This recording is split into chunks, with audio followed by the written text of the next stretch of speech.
Well, your first evaluation and your update classified you as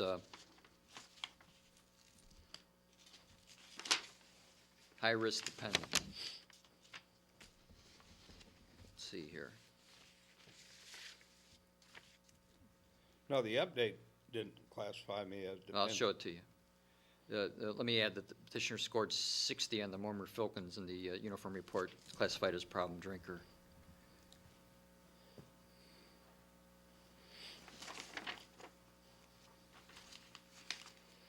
Yeah.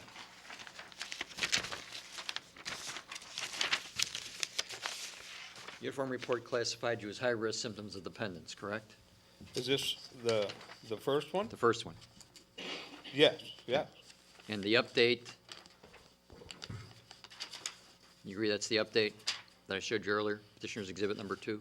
Yeah, And it says, previous classification was Dependent. high risk, current classification is high risk. high risk, non-dependent. Oh, okay, okay, Non-dependent, all right. Now, you said you had only 2 DUIs, right? right, Okay. right. And Okay. to me, I don't know, but to me, that non-dependent makes a lot of difference for me, Uh-huh. Okay. you know. I'm not an alcoholic.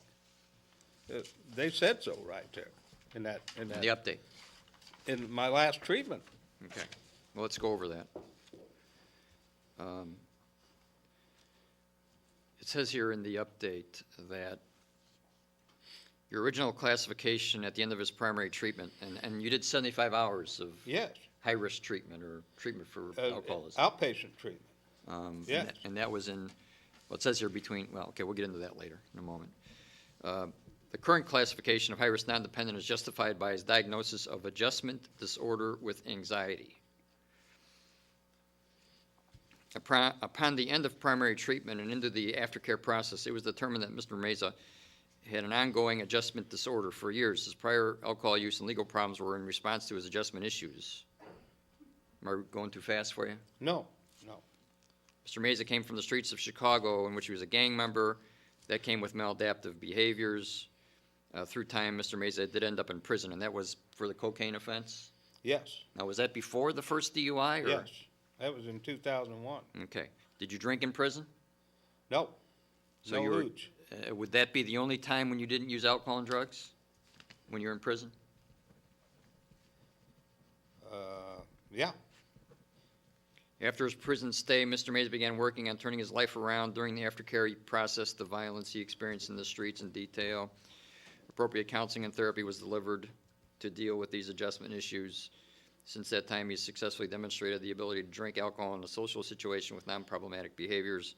This pattern's been in place for 1.5 years with no episodes of abuse. No episodes of abuse means that you've never been intoxicated in the last 1.5 years. in the last year and a half, 18 months. What's the most you've had to drink during that period of time? I drink once a week, And drink about how much? 1 beer, 12 Okay, yeah, ounces, that's right. 1 beer. And on what occasions?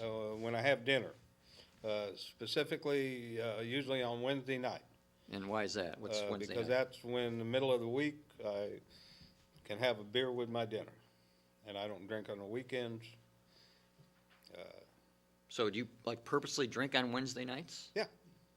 Just to have a beer? Yeah, because that's what I do. Okay. And I take it you don't use any other drugs or haven't used any other drugs in Not, quite some not for time? 18 months or more. Okay. No. It says his adjustment issues have been successfully dealt with in its entirety. He maintained employment, exercises frequently, blah, blah, blah. It's my opinion that Mr. Meza discharge diagnostics are accurate in regards to alcohol abuse with an adjustment disorder with anxiety. Now, did your evaluator explain to you what an adjustment disorder with anxiety is, what that means? What he explained to me was that my alcohol and drug consumption was basically related to my gang involvement in the lifestyle. And we talked about me being wanting to fit in and wanting to be a part of this group because raised by my grandmother, my mother was murdered. I didn't know who my father was, and I joined this gang. and they took me in. And for quite a few years, that was my family.